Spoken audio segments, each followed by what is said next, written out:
literally, I swear to God, sometimes I feel like I'm in the Truman Show, but it's like really just like a walking American Apparel ad and like I don't even know it.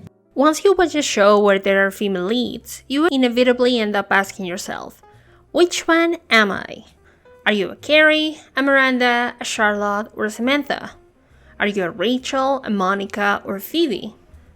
And Girls is no exception to this rule, because by the end of the first episode, in the best case scenario, we end up asking ourselves if we're a Hannah, a Jessa, a Marnie, or a Shoshanna, and in the worst case scenario, like me, you end up asking yourself which one do you hate the least. But besides the love or the hate we can get to feel for these women, there's something clear. Despite the fact that most of the show is centering around Hannah, our real lens into coming of age around this friend group, and I dare to say coming of age in the 2010s, is Shoshanna Shapiro. Energetic, eager, anxious, fast-talking, and quite shallow, Shoshanna is the vessel through the one we get to experience this universe, and to be honest, the most relatable for a lot of us. In the first episode of the show, we have brand new eyes when it comes to these young women. We can see Hannah's creatively quick comebacks, Marnie's appearance of maturity, Jess's adventurous nature and impossible beauty, and just like Shosh, we're naive and take everything we see at face value.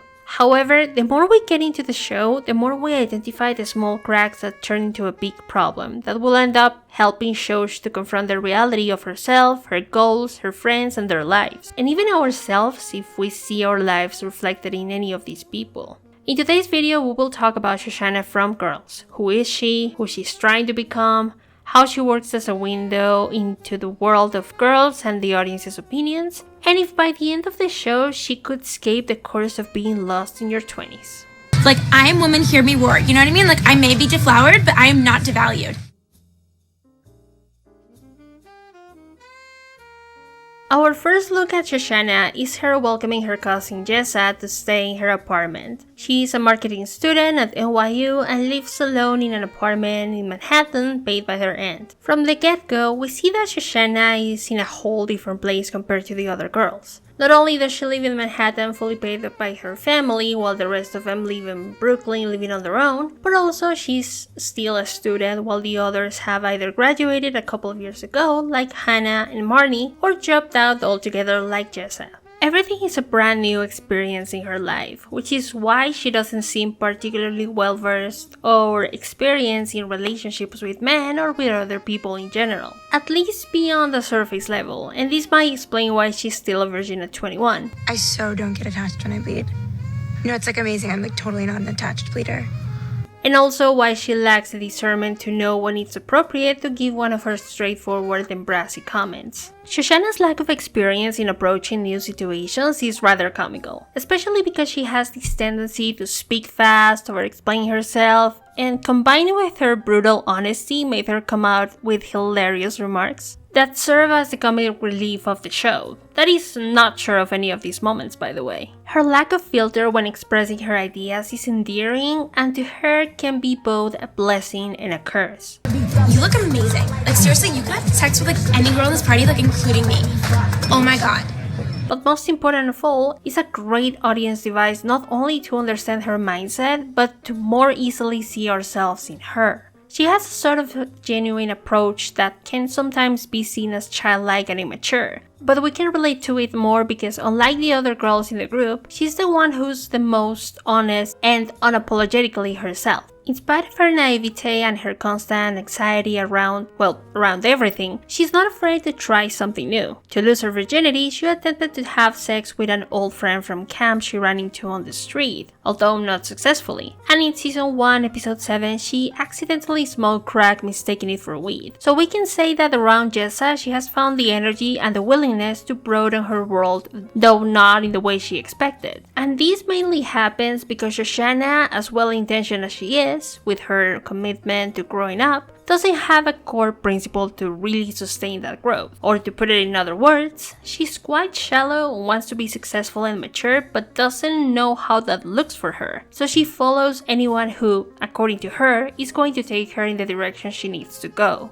Although she doesn't admit it herself, Shoshanna is looking for guidance in a structure that makes sense for her. She's looking for a group to accept her and guide her to the life she wants to have and the person she wants to be. And we saw it many times in the show, as well as we saw that these didn't actually take her to the destiny she expected, but in most cases to the opposite direction instead. Since she focuses so much on aesthetics and how everything appeared from the outside, she constantly has the wrong perception of who people are, and this is visible in many ways. But the main one is how she perceives Jessa. Shoshanna idolizes Jessa, but does it merely based on who Jessa appears to be, and this is not only her fault. The show is rather clear on who Jessa is, but we, as well as Shoshanna, get seduced by her cool exterior. But that's a conversation for another video. Shoshanna's superficial approach in a lot of ways represents the audience's perception, and this is why she's the perfect vehicle to experience the show and to grow up with her.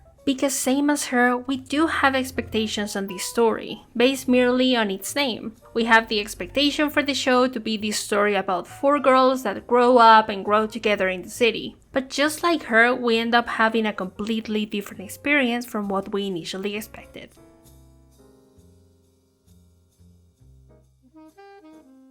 As the show continues, we notice that Shoshanna, who started the show as an outsider, stays that way. She gets to the friend group through Jessa, who didn't seem to introduce her formally to it. The first interaction with the rest of the girls seemed to me like she was a +1 in Hannah's and Jessa's hangout, rather than being invited to be part of it. And even the way she adds to conversation seems out of place compared to the dynamic that existed between Hannah, Jessa, and Marnie. A dynamic that was formed when they met in college. Since she had a different college experience than them, there are also a lot of differences in the way she has experienced life up until this point. For example, in episode 2, Shoshanna confessed to Marnie and to the other girls in later episodes that she's still a virgin. And this is quite a vulnerable position to put yourself in. She was using the sex talk as a bonding moment, and since she didn't have any experience, ended up coming clean to Marnie. However, what she thought might end up being a moment to receive support and advice from these slightly older women she looks up to, ended up being a hilarious exchange between them, while also not offering any sound advice or words of support, which is quite the standards for the friendship in this show, and even more when it comes to Shoshanna. I just told you that I'm a virgin. I don't know what to say. I mean, I hit a puppy once with my car. From the start, we see a lot of firsts in Shoshanna's life. Her first sexual experience, her first relationship, her first breakup, her first job, and her first biggest failures, like when she got held back at college and didn't get to graduate in time, or when she got fired from her job in Japan. But unlike what her and most of us expected, she sort of did it all alone. The reassurance and support she was looking for from these apparently grown-up girls didn't really happen for her. Unlike similar shows like Friends, Sex and the City, Broad City, and even Golden Girls, the friendships and relationships in Girls are not gearing towards getting closer and stronger as time goes by, with occasional conflicts here and there. In fact, it is quite the opposite. Instead of being a show about 4 girls who overcome their obstacles and become better friends and better people, Girls shows the reality of growing up and growing apart in your 20s. They are all very different people, and the only thing that joins them together is their own setbacks and bad habits. None of these girls are meant to be friends forever, and I even dare to say thank God that's not the case, because they sort of enable each other through negligence and careless compliance. And even though this has been slightly visible by the audience, since many of us have been questioning these friendships since the finale of season 1, Shoshanna is the one that puts it in words at every single opportunity she has each season, but she does it more poignantly in the Hamptons episode in season 3. In this episode, she gets drunk, and as drunk people do, she starts to point out all the flaws in each one of them, and ending with a conclusion that she has been ruminating since the first season finale, and she came after everyone's neck in this one. You guys never listen to me. You treat me like I'm a fucking cab driver. Seriously, you have entire conversations in front of me like I am invisible. And sometimes I wonder if my social anxiety is holding me back from meeting the people who would actually be right for me instead of a bunch of fucking whiny nothings as friends. And to be completely honest, she's not wrong. Based on the experiences they had up until these conversations and the ones that are about to come, we notice that Shosh is never really appreciated or fully accepted by the rest of the girls, and the contention and support she's looking for never comes in the way she expected it. And this is more visible when she faces the most difficult situations in her life. When she was feeling drained by her relationship with Ray, she didn't look for advice from the other girls. Instead, she went to an old friend to try and obtain that support. When she didn't graduate college on time, she told Marnie just because she showed up to tell her she had slept with Ray, which, by the way, low blow. When she wanted to make a hard decision to take a job in Japan or stay with her boyfriend, she didn't ask for advice from any of the girls. And when she came back to the US after she was fired in Japan, she didn't tell them either. Instead, on both occasions she went looking for Ray, which was one of the most surprising developments in her life and in the show as a whole. Ray and Shosh's relationship came as a surprise in every possible way, from its start to its ending to the way it developed into the most genuine bond in the entire show. The relationship from the outside optics looks all kinds of bad. Ray being a homeless barista at 33 years old with no ambition and no will to thrive, against Shoshanna's 21-year-old hopeful optimism being a college student with a place to live in Manhattan. From the way it looks in this relationship, Ray is trying to take advantage of Shoshanna either emotionally or financially, and he briefly did it when she found out that Ray was living with her every day of the week. Oh my god, do you live with me? However, the way they are introduced to each other shows quite the opposite, and it makes sense why they became so close by the end of the show. Ray takes care of Shosh while she's high on crack, which is something her friends or her cousins should have been doing, but they couldn't be less concerned about her. While taking care of her, he expressed a huge admiration for her fire and her character, which is something she was trying to resist at first. You're the strangest person. You're so raw and open. They eventually start dating, and even though Shosh and Ray's feelings for each other are strong and genuine, their lifestyles couldn't be more different from each other. She's optimistic and hopeful, and he's pessimistic and defeatist, and this eventually ended up clashing when their lives were going into the opposite direction. Tired of Ray's lack of ambition, Shosh hesitantly breaks up with him. As time goes by, Shoshanna's ambition wraps up on Ray, and reality makes Shoshanna face the truth she refused to see at the beginning, and they find each other in a healthy middle ground where they both support and care for each other. They don't go back together as a couple, but they are present for each other's lives as friends. In a twisted way, this situation shows Shoshanna that life is unexpected, and sometimes the help and support we need can come from where we least expect it. And the places where we expect it the most are maybe the ones that can disappoint us the hardest. And sometimes that's a good thing, because the only predictable thing about life is how unpredictable it is.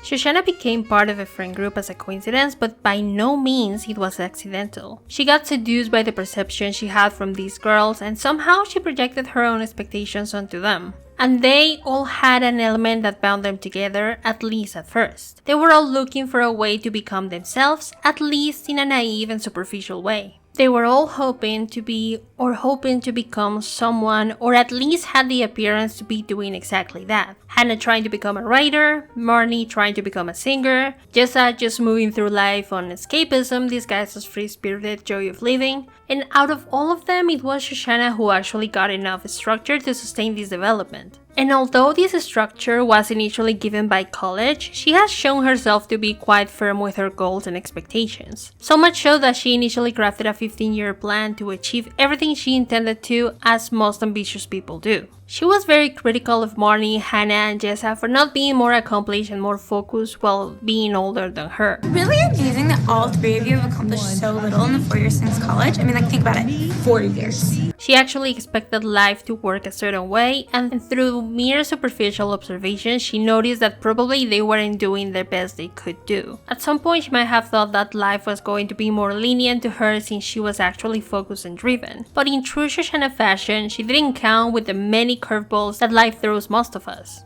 She didn't account for her not graduating on time because of a dumb elective that was in no way related to her marketing major when she failed her glaciology class. She didn't account that she would sacrifice an apparently good relationship for a job in Japan that she would end up being fired from. And most important of all, she didn't account that sacrificing her initial friendship to belong to Jess's group would cost her being part of an upcoming company the friends she ditched had created in her absence. In many ways, she made a lot of the mistakes that a lot of people do in their 20s. The kind of mistakes that we end up kicking ourselves for. Mistakes that instead of derailing our lives, actually end up showing us that our path is through a different way. And this is something that she may not understand at first, but something that, unlike the other girls, she eventually makes peace with. Hannah and Marnie's approach this sort of situation with a victim complex that projects to outsiders their own flaws. It's my mom's fault that I ended up like this. It's my parents' fault that I ended up like that. It's because Charlie dumped me. It's because I'm overweight. It's always someone else's fault, which is why it takes them longer and harder to learn from their own mistakes.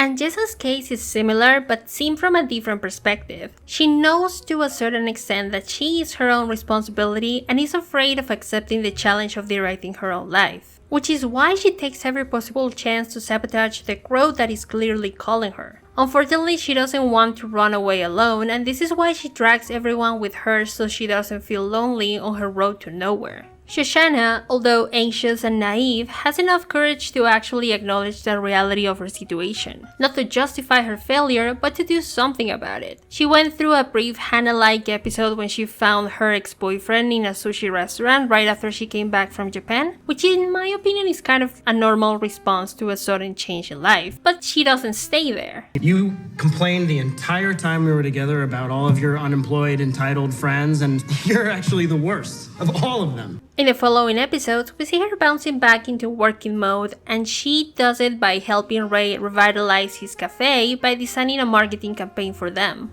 And she does it to help a friend and keep herself busy, and not necessarily because she has anything to gain from it. While doing this, she eventually gets a job in marketing that sets her on her own track to adulthood. The more the plot advances, the less we see her interacting with the other girls, because they're all growing up at different speeds. She is hit by the same inconveniences like everybody else, but instead of dwelling on what could have happened, she pivots her way into a path that is more aligned with her. She keeps and protects the people that are important to her, and in the same way, she starts to consciously drift apart from the ones that don't serve her any longer, which explains why she finally cuts them all off on one of the last episodes in the show. We can't hang out together anymore because we cannot be in the same room without one of us making it completely and entirely about ourselves. She started the show as a follower, and she ended it as someone with agency that is capable of making difficult choices of her own accord. She has shown a capacity for consistent growth and to recognize her own wishes apart from a group. So, does this mean that she will be capable of having the happy ending that she envisioned?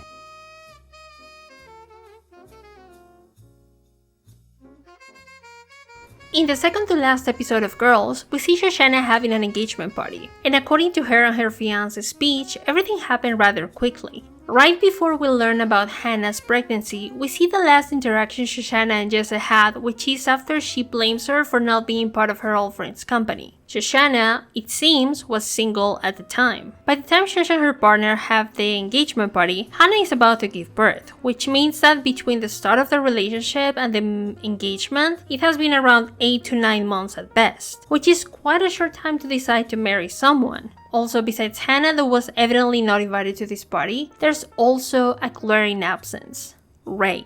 The last time we saw Ray and Shoshanna together, they were having lunch with Abigail, Shoshanna's ex-boss in Japan. Something that is quickly noticeable in these scenes is that Ray and Abigail have an opposite demeanor, but quite a similar outlook in life. It was evident for the audience, but it was also evident for Shosh.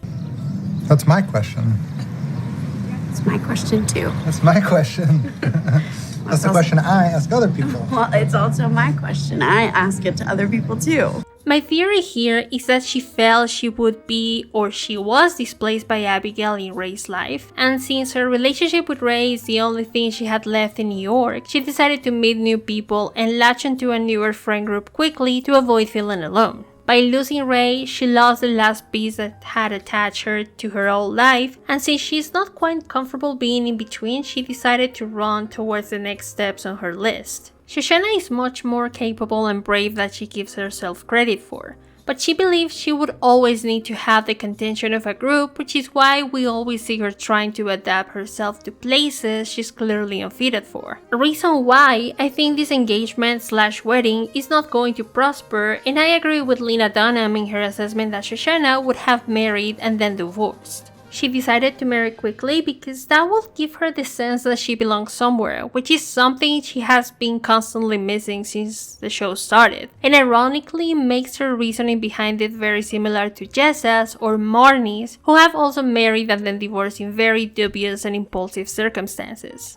So, no, I don't think that Shoshanna did get the happy ending she was longing for by the end of the show, but let's keep in mind that she's at least 25 in the last season, and she has a lot of room to still grow. Even though she has learned to be more flexible and more selfless in a lot of her decisions, there's still a lot of outside perception that guides her choices, but that's normal when you're in your 20s. She still has some shallowness to herself and some contempt for the people who are not leading the same path as she is. But out of everyone in the show, she's the one who has the biggest capacity to adapt and grow, as we have seen when we compare who she was both in season 1 and in season 6. She's capable of acknowledging her mistakes, of making amends, and to be present when the people she cares for need her. I want to die. No, you don't. You and me and Jessa and/or/Marnie, we are going to get through this together. She's loyal, she's resourceful, she's attentive, so I find it difficult to imagine that she wouldn't have a genuine community around her by the time she's 40. Through Shoshanna, we have learned that there's always opportunity to grow when you're willing to face life and roll with it. And even though she may not have ended up in an ideal place, we know that she will get to it, because she's conscious and brave enough to make choices a lot of people wouldn't dare to make. I wasn't hungry, so I bought a souvenir. It's a rustic souvenir. It's like $14. My friend Ziva has always wanted one. She's going to freak when she sees that I have one.